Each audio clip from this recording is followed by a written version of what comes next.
Disney wants to build a billion-dollar smart city at Lake Nona in Florida. Unfortunately, Disney is currently in a political war that has left this massive project and the rest of their Florida real estate in hot waters.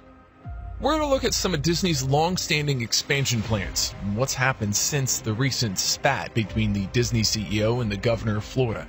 Stay tuned to learn what might happen to the happiest place on earth. Disney has had a home in Florida since 1971. Theme parks like the Magic Kingdom, Epcot, and Animal Kingdom draw nearly 60 million people in annually. The Walt Disney Company employs some 60,000 people in the state of Florida, too. The entertainment giant announced that it would be soon expanding its business towards the East Coast. The dream is to build a new smart city of Lake Nona. With Florida becoming a hub for innovation, technology, and community, it comes as no surprise that Disney would want to join the major companies that have set up camp in the state's business-friendly environment. Since 2019, Disney has hyped their plans to relocate nearly 5% of its cast members, Imagineers, and staff from California to the new Lake Nona campus in a bid to further consolidate team effort and impact, as well as foster more creativity and operational efficiency. The proposed new Disney campus will be located around 20 miles or 32 kilometers east of Disney World. Their initial plan includes a 60-acre piece of land that was acquired for almost $46 million from real estate development firm Tavistock Development Co. It's only a few minutes away from various amenities such as the Orlando International Airport, fitness venues, hotels, offices, and fine dining. Disney expects this purchase to be capable of housing almost 1.8 million square feet of office space. However, in a move that surprised fellow Disney executives, Disney CEO Bob Chapek expressed his concerns about the state's newly enacted controversial law, House Bill 1577, or what people like to call the Don't Say Gay Bill. Signed in March 2022, Florida Republicans have been the prime advocates of the bill. They've said that it promotes parental rights by banning teachers and school personnel from discussing sexual orientation and gender diversity with students. Furthermore, the bill will give parents the right to sue the school district if they ever see any discussion of sexual orientation in the school's instructional materials that seem controversial or inappropriate for their children. Dubbing it the Don't Say Gay Bill, the opposition says that this law stigmatizes sexual orientations that do not adhere to the conventional gender binary and rather promotes discrimination and bullying.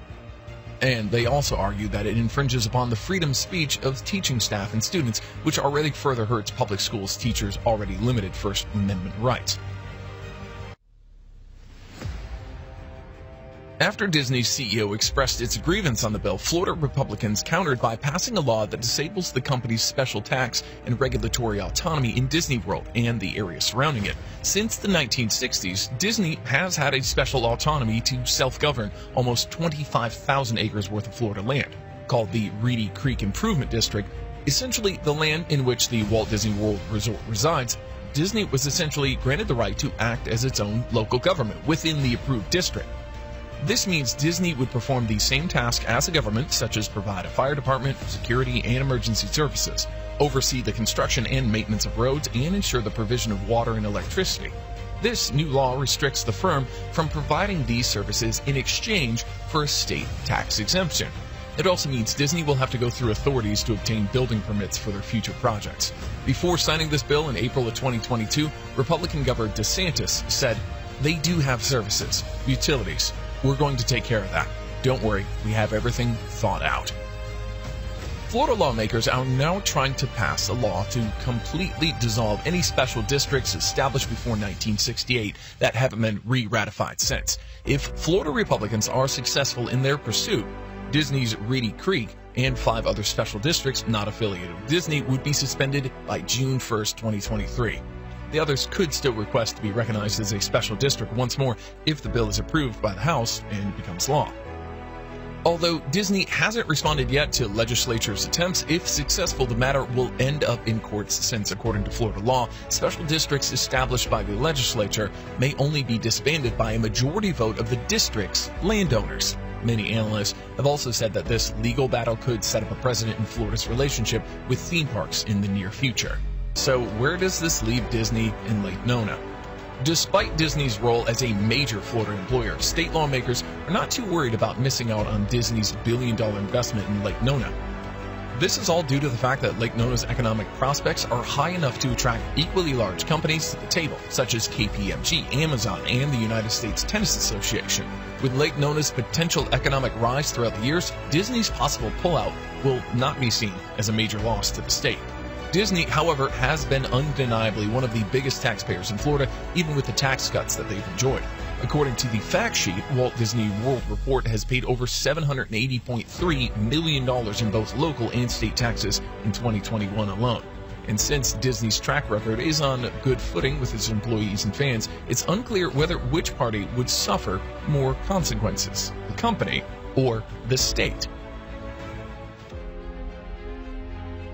Zooming out a little bit, the fight over Reedy Creek and special districts is part of the Republican Party's larger anti-Disney campaign that exploded following Shapik's opposition to, quote, "don't say gay," the bill.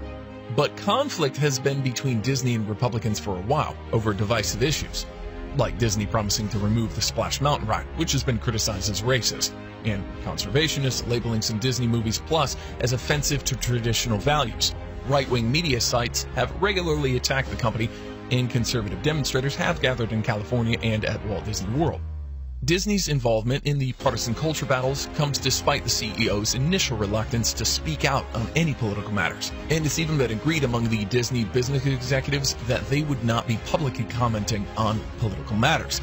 However, according to the New York Times, staff and customer indignation forced Disney to eventually come out to criticize the Don't Say Gay bill. Disney, meanwhile, continues to stand its ground that politics and the recent spat with its CEO and the governor were not a factor in the delay of plans. In the heart of this conflict, Disney has announced that it still plans on moving 2,000 of its employees to the new campus in Lake Nona, but it will be delayed until 2026. The transfer to Florida was initially scheduled to begin in late 2022.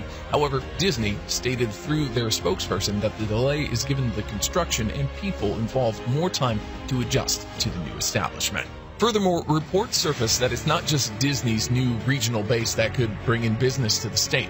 Behind all the media releases, some local reporters in Orlando have reported that Disney plans to create a nearby community called Sunbridge, half an hour away from the Walt Disney Resort, alongside the same Tavistock development company. Sunbridge will cater to the demands of age-restricted communities, combined with having the space to build over 6,000 hotel rooms, 14,000 apartment units, and 23,000 single-family homes. With this deal, Disney hit numerous birds with one stone. Think about it. They secured its employees' homes to live if they transferred from California. At the same time, they'll be generating more revenue for the area's real estate market that has weakened over the last 10 years. With the recent removal of Disney's tax benefits, it turns out that most of the tax burden has been shifted to the local taxpayer, according to the Orange County tax collector Scott Randolph. Other people suffering are Disney employees who are planning to move this summer to Florida. With last-minute changes of plans, Disney employees have backed out of their home purchases in Florida, which has amounted to almost $5 million in sales canceled. For a fun fact, this is not the first time that Disney has stepped into the residential real estate world in Central Florida. It already built two popular communities, Golden Oak and Celebration, both of which are generating huge profits by a large margin today.